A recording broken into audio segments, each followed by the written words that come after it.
Assalamualaikum warahmatullahi wabarakatuh. Sebelumnya, perkenalkan nama saya Halimatus Saada dari Prodi Pendidikan Bahasa dan Sastra Indonesia, semester 3 kelas A. Nah, di sini, di mata kuliah telah kurikulum ini, saya akan membahas mengenai evaluasi kurikulum.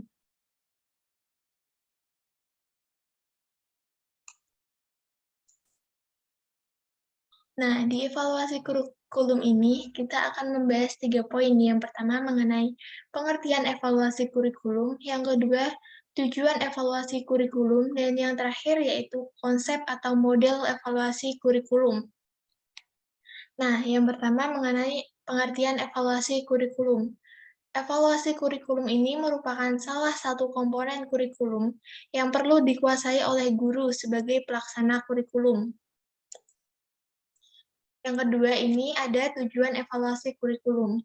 Tujuan evaluasi kurikulum ini dibagi menjadi 3. Yang pertama ada perbaikan program, yang kedua pertanggungjawaban kepada berbagai pihak, yang ketiga ada penentuan tindak lanjut hasil pengembangan. Nah, untuk yang pertama di perbaikan program. Dalam konteks tujuan ini, peranan evaluasi kurikulum lebih bersifat konstruktif karena informasi hasil evaluasi dijadikan input bagi perbaikan yang diperlukan di dalam program kurikulum yang sedang dikembangkan. Nah, yang kedua, pada pertanggungjawaban. Dalam fase pengembangan kurikulum ini, perlu adanya semacam pertanggungjawaban dari pihak pengembangan kurikulum. Nah, pihak-pihak tersebut mencakup dari pemerintah, masyarakat, orang tua, petugas-petugas pendidikan, dan pihak-pihak lainnya yang ikut mensponsori kegiatan pengembangan kurikulum yang bersangkutan. Nah, yang ketiga yaitu di penentuan tindak lanjut hasil pengembangan. Tindak lanjut hasil pengembangan kurikulum ini berbentuk jawaban atas dua kemungkinan pertanyaan yang dipertanyakan. Untuk pertanyaannya, yang pertama yaitu, apakah kurikulum baru akan atau tidak akan disebarluaskan ke dalam sistem yang ada? Untuk pertanyaan kedua, dalam kondisi yang bagaimana dan dengan cara yang bagaimana kurikulum baru tersebut akan disebarluaskan? Nah, dari kedua pertanyaan tersebut, untuk pertanyaan kedua dianggap lebih tepat untuk diajukan pada akhir fase pengembangan kurikulum, karena pertanyaan tersebut lebih bersifat konstruktif dan lebih dapat diterima, baik ditinjau dari segi sosial, ekonomi, moral, maupun teknis. Selanjutnya yaitu di konsep atau model evaluasi kurikulum. Nah, di konsep atau model evaluasi kurikulum ini dibagi menjadi 4. Yang pertama ada measurement, yang kedua congruence, yang ketiga elimination, dan yang keempat educational system evaluation. Nah, yang pertama kita membahas terlebih dahulu mengenai measurement. Di measurement ini, evaluasi didasarkan pada pengukuran perilaku siswa.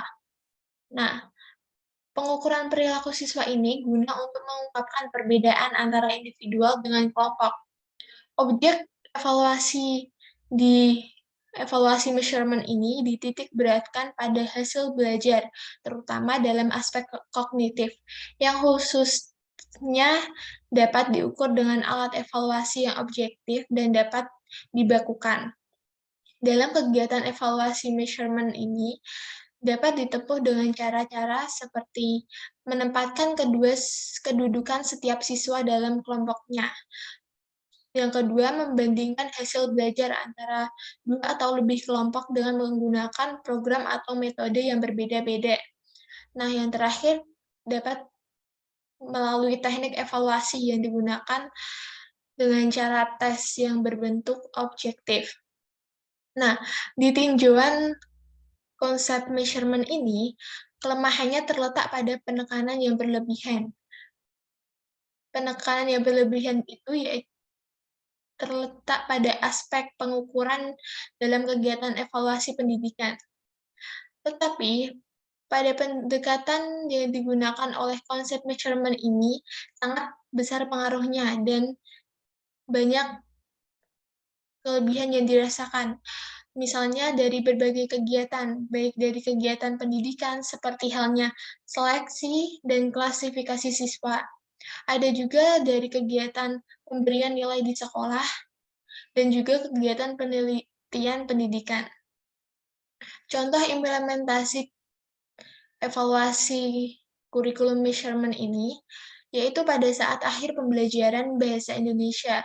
Di akhir pembelajaran tersebut terdapat materi mengenai drama, dan peserta didik diminta untuk membuat sebuah pertunjukan drama dengan tema yang berbeda-beda antar kelompok. Sebuah pertunjukan itu dilakukan secara berkelompok, jadi dengan tema yang berbeda-beda tersebut akan memberikan hasil yang berbeda-beda pula. Nah, hasil yang didapatkan tersebut bisa dijadikan evaluasi sebuah konsep kurikulum. Nah, yang kedua kita membahas mengenai congruence. Di congruence ini, evaluasinya didasarkan pada pemeriksaan kesesuaian antara tujuan pendidikan dan hasil belajar. Nah, kesesuaian antara tujuan pendidikan dan hasil belajar yang dicapai ini guna untuk melihat sejauh mana perubahan hasil pendidikan yang telah terjadi.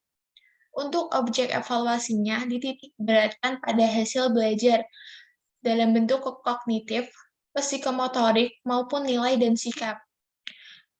Dalam kegiatan evaluasi kongruensi ini, biasanya ditempuh dengan cara-cara seperti menggunakan prosedur pre- and post-assessment dengan menempuh langkah-langkah pokok. Nah, ada juga dengan menganalisis hasil evaluasi dilakukan secara bagian demi bagian. Nah, untuk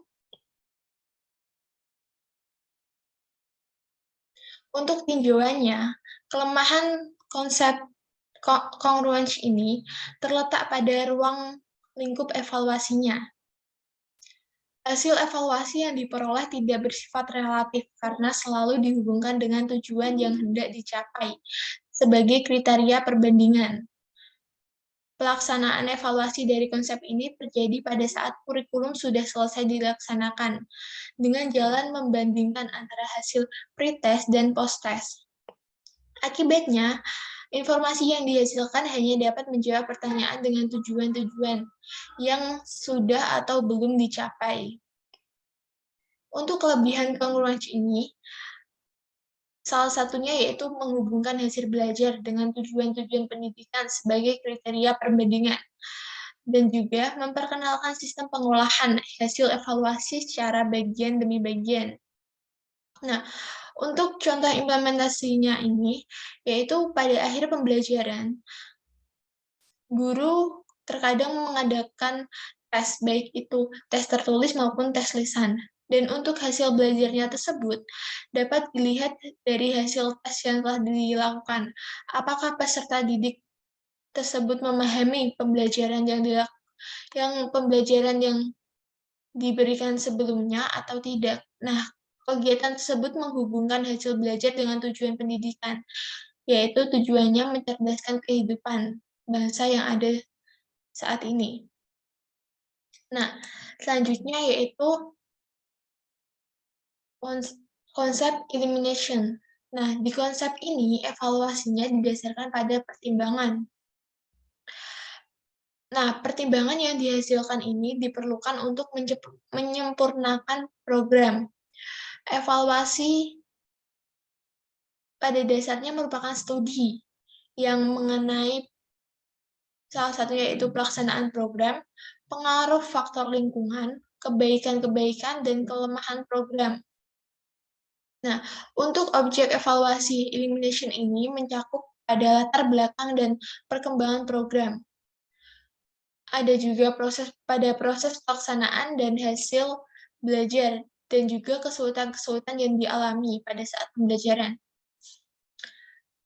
Untuk di evaluasi elimination ini, kegiatan evaluasinya dapat dilakukan dengan cara-cara seperti menggunakan prosedur yang disebut progressive focusing.